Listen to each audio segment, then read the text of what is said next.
Hello, welcome to Off-Grid Thoughts channel. In this video, I'm going to be talking about a Delco 10SI that I'm rebuilding.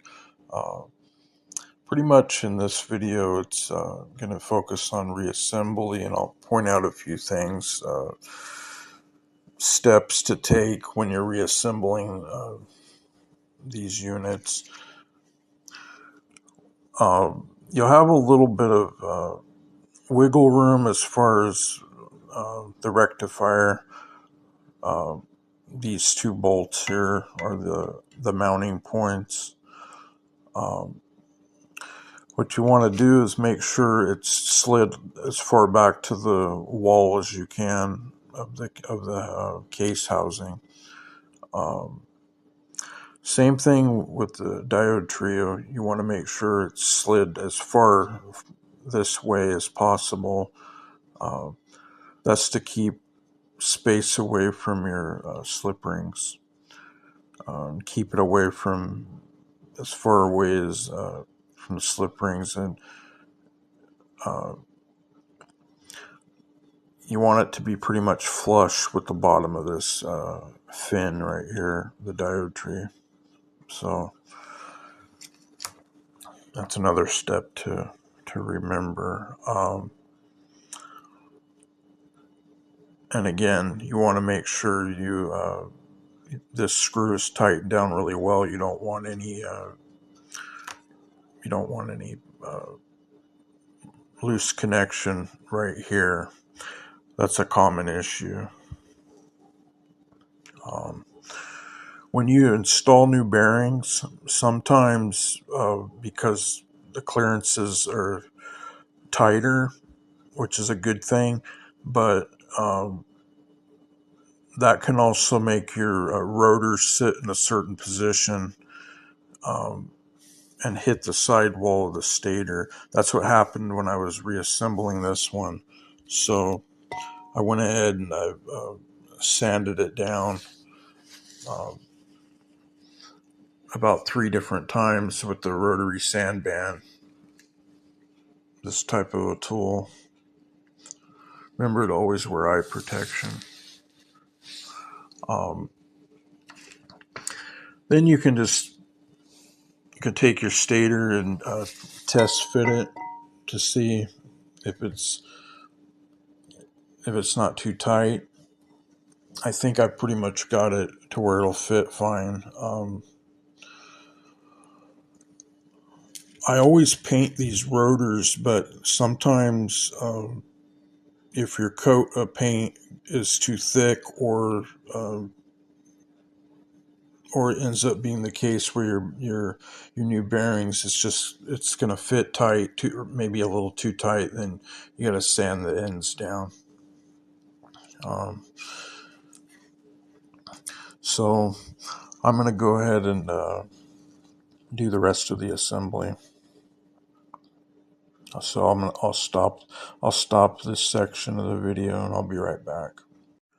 Okay, now I've installed the stator, and it's important to note that I've formed these wires to where they're not like pushed up against the windings. It's really hard to see, but I've left a little bit of a gap between the wires and the stator wires and these legs. So very important when you're reassembling. The newer stators, the wires kind of come down from down here, so it's not as much of an issue. But these two wires, it's pretty important to route them just right. And two, the bottom of these connectors, always bend them up a little bit so they're not resting on the heat sink. You don't want things to touch. So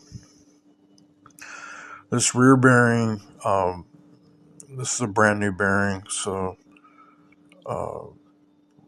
what I did is I put a little bit of CV axle grease before I installed it, because you can just take your finger and push some on the sidewalls if you roll it around a few times. It doesn't take very much grease, and in fact, you don't want to put too much because you don't want excess grease coming up to where the brush area is. So, but I use CV or constant velocity axle grease, just a little bit.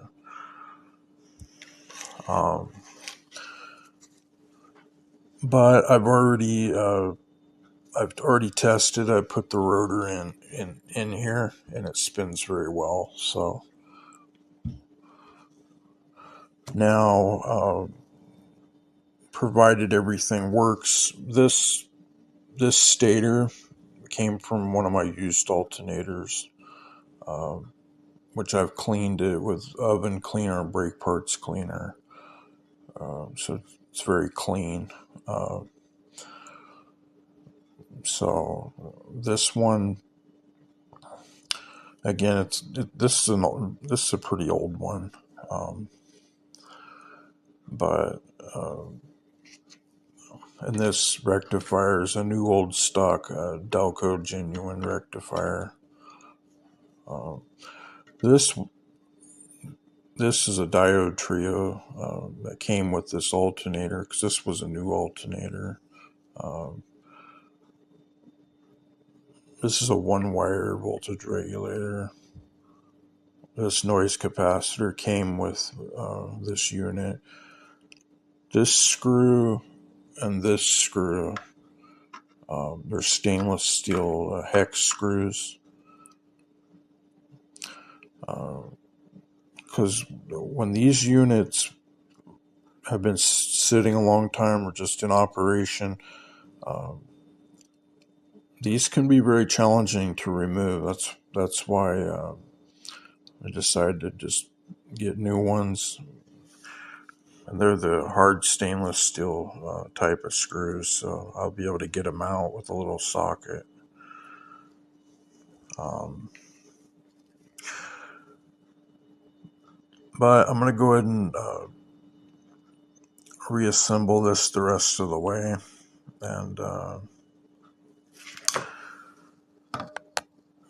this is pretty much ready to go. I have a little rod that is holding the brushes back, so this is ready to assemble.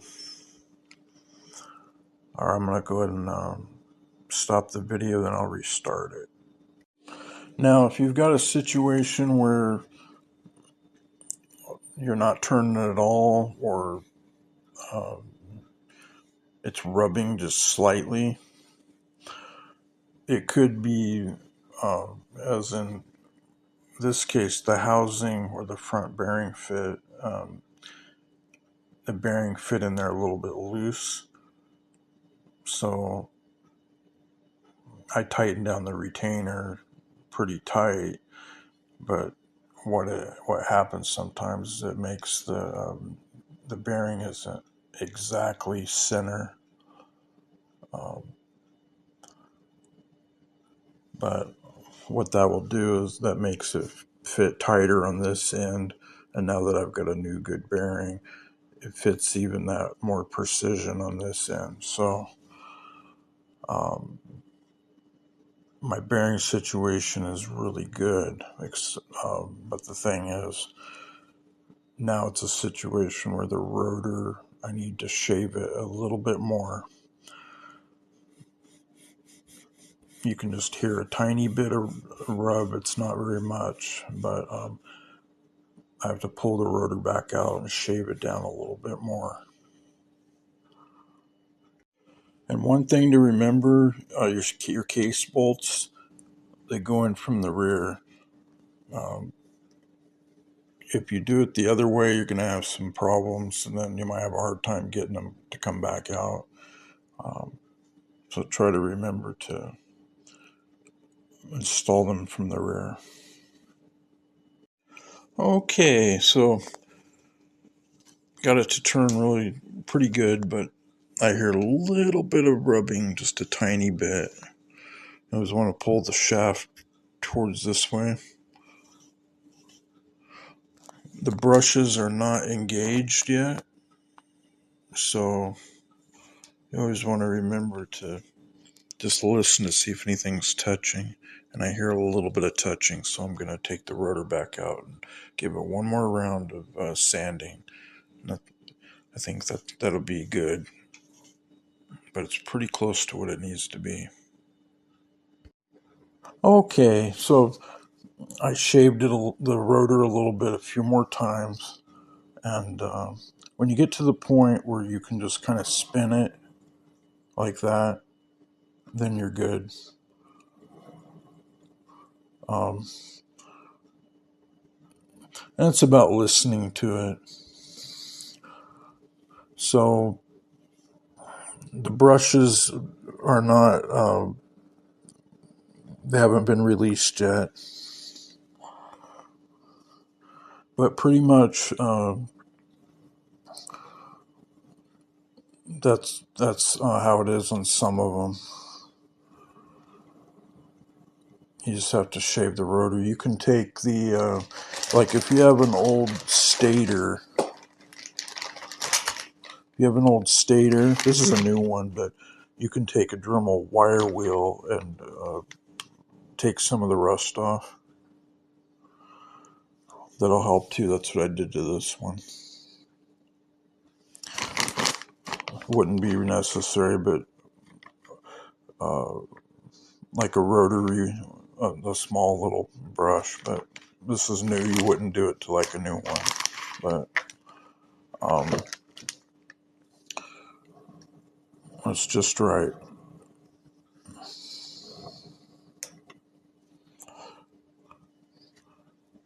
Yeah, I'll probably install the fan tomorrow. So that's how you do that. That pretty much. It's work to do this stuff, but if you take your time at it, then you end up you'll get the finished product. Hope that was helpful. Hope that was interesting. Thanks a lot. Have a good one.